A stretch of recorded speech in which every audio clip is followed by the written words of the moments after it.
Los Angeles, California. It's one of the most famous places in the world. Home to the rich and famous and the epitome of glamour, people travel from all over the globe in their bid for fame and fortune. It's the place where dreams come true and where anything is possible. However, under the surface lies a dark underbelly of crime, and throughout the 1960s and 70s, women began to disappear, and in frighteningly similar circumstances. Some would turn up dead, others would never be seen again.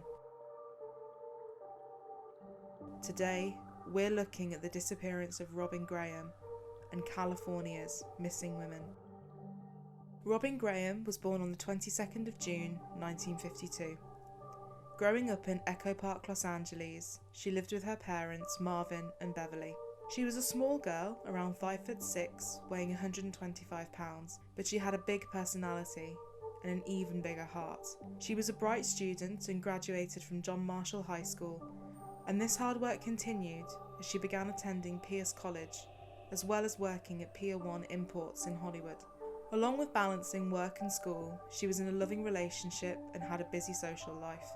On the 14th of November 1970, Robin left her car at Pier 1 Imports and got a lift with her boyfriend as she headed for a night out. After a night of laughter and dancing, she got a lift back to the car and set off driving down the Hollywood freeway at around 2 o'clock in the morning.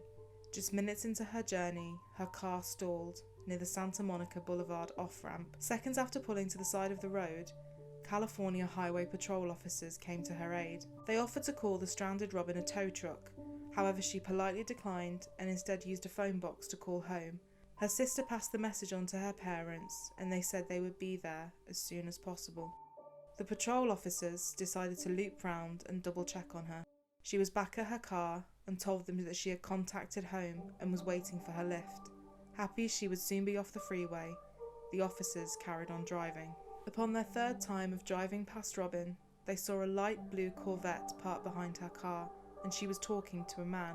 He was around 5'8", in his 20s, with bell-bottom trousers and a turtleneck. The patrolman saw the two ride off in his car together and said she appeared to go willingly. Believing she was now safely with her family, they continued on their way. Around half an hour after her car broke down, her family arrived. Her Dodge was locked and she had gone. Investigators were stumped. Once the car had disappeared into the busy Los Angeles traffic, the chances of finding it again were slim. Initial reports said that Robin had willingly got in the car with the man. However, the officer who made that report was questioned again and said that while he saw them talking, he didn't see them leave together. The California Highway Patrol faced an immediate backlash for their conduct on the night Robin vanished. People were outraged that they had left a teenage girl on the highway in the company of a strange man in the middle of the night. Even the Los Angeles County supervisor agreed with the criticism, but the officers in question were determined to have acted in accordance with procedure when dealing with stranded drivers. After the uproar, the policy was changed to ensure that no woman stranded on the highway would be left alone. The disappearance was investigated by the Rampart Division of the LAPD, and alarm bells were ringing for officers. A couple of years before Robin went missing, numerous women were attacked in what would later be dubbed the Good Samaritan attacks. The suspect would follow the same pattern. He would follow their car and begin flashing his headlights.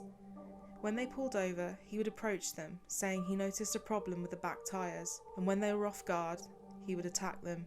The police told members of the public to be wary of people posing as Good Samaritans and told them not to pull over if they were signalled to by a stranger. After the attacks, the perpetrator seemingly vanished. The more the police investigated, the more disturbing similarities they found to previously unsolved cases. Around a year before Robin's disappearance, an Israeli-born student named Rose Tashman was driving down the Hollywood freeway when her car got a flat tyre. Police found her car abandoned, and her body would later be discovered, strangled and dumped in the Hollywood Hills. A few months after Rose Tashman, another woman, Cindy Lee Mellon, disappeared. She too had a flat tyre. Her father said she would not have known how to change one. Colleagues said they had seen her talking with a man who they assumed was her father. After realising Cindy hadn't been seen, her father drove to the Buenaventura shopping centre where she'd worked. The spare tyre was on the ground nearby, and her car had the trunk, doors, and glove box open. One of her tyres had been slashed with a knife. Cindy Lee Mellon was never seen again. Women in California just kept disappearing, and the police had no real answers. In 1971, Lisa Smith vanished while hitchhiking in Santa Rosa on Hearn Avenue. She was only 17 years old at the time of her disappearance. The following year, Ernestine Torello ended up with a flat tyre on the Ventura Freeway. Her body was later found in the Santa Monica Mountains. The police believed that she had been killed by someone who pulled over using the facade of helping her with her tyre. Just 5 days after Ernestine Torello was last seen, 20-year-old Jeanette Kamahaley was seen hitchhiking in Santa Rosa on Highway 101. A friend of Jeanette was heading to pick her up. Before they could make it to her, she was seen with a white man in his 20s, and like all the other women, was never seen alive again. Mona Jean Gallegos left her friend's house at around 1 a.m. on June 19, 1975. Her car was found abandoned on the San Bernardino Freeway at Santa Anita Avenue at 4:45 that morning. It was locked up with no gas. The police theorised she had gone to a nearby gas station and been offered a lift by someone there. 6 months later, her remains were found in the Riverside Ravine. The Times ran an article by Robert Kitzler which said that detectives believed her disappearance was identical to that of Robin Graham's. There are a few theories surrounding the disappearance of Robin Graham. After news of her disappearance broke, the Los Angeles Times covered the story. This would lead them to their first proper witness. A woman came forward saying that she had stalled on the Hollywood freeway, just like Robin had. She was approached by a man in a Corvette. He claimed to be an off-duty police officer and suggested that she catch a ride with him. After she refused, he quickly sped off into the night. 1 month later, she was able to identify him, a man called Bruce Davis. A look at Bruce Davis's history paints a frightening picture. He had been a high-profile member of the notorious Manson family cult, responsible for a string of infamous murders that sent Los Angeles into a tailspin of fear, and still captures the attention of the public all these years later. Although he wasn't involved in the cult's most notorious crime, the Tate LaBianca murders, he was right-hand man to its leader, Charles Manson. Davis was later convicted of 2 murders, both connected to the Manson family. He is also a suspect in several disappearances and unsolved murders in California, including the brutal and frenzied murder of a couple in Silver Lake, not far from Los Angeles. Both victims had been stabbed at least 40 times, with ferocity and fury. This potential link to Bruce Davis forced the investigators to examine another frightening possibility, that maybe Robin Graham had fallen victim to the Zodiac killer. Bruce Davis was one of those suspected of being the notorious unknown criminal. The Zodiac's first known attack was in Northern California in 1968, and he has 5 confirmed victims, but there could be many more. He would strike at random in motiveless and brutal attacks that would leave California paralysed, not knowing who would be next. It's worth noting that Robin went missing on a full moon, which was one of the signatures of the Zodiac. He would taunt the police with cryptic letters and relish the attention given to him by the media. However close the police thought they were to catching him, he was always one step ahead.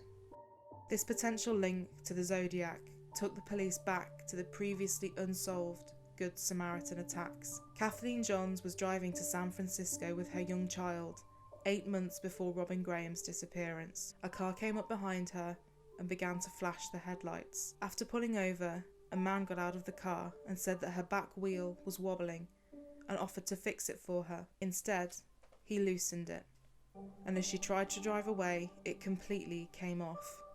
He offered to take her to a local gas station, and thinking her and her child would be safe, she accepted. He approached the gas station and slowly drove past it. She nervously asked where they were going, and he replied, "Before I kill you, I'm going to throw your baby out the window." He continued driving for an hour and a half, telling her, "You know you're going to die." She managed to escape with her child and hid in a field, but he did not give up easily. He scoured the area with a torch, determined to hunt her down. He only left when he heard the sound of a nearby truck approaching. She managed to flag down a car who drove her to the safety of a police station. As she sat and waited to make her report, she looked up to a poster on the wall. On it was the face of the man who had terrorised her and threatened the life of her and her child. It was a wanted poster for the Zodiac killer. Robin Graham's parents never lost hope. They remained at the same house with the same phone number, waiting for their beloved daughter to return home. But tragically, to date, no trace of Robin Graham has ever been found. To think that these women fell victim to a supposed good Samaritan under the guise of being helped when they were at their most vulnerable is a truly terrifying thought. And sadly, the true fate of California's missing women will most likely remain a mystery.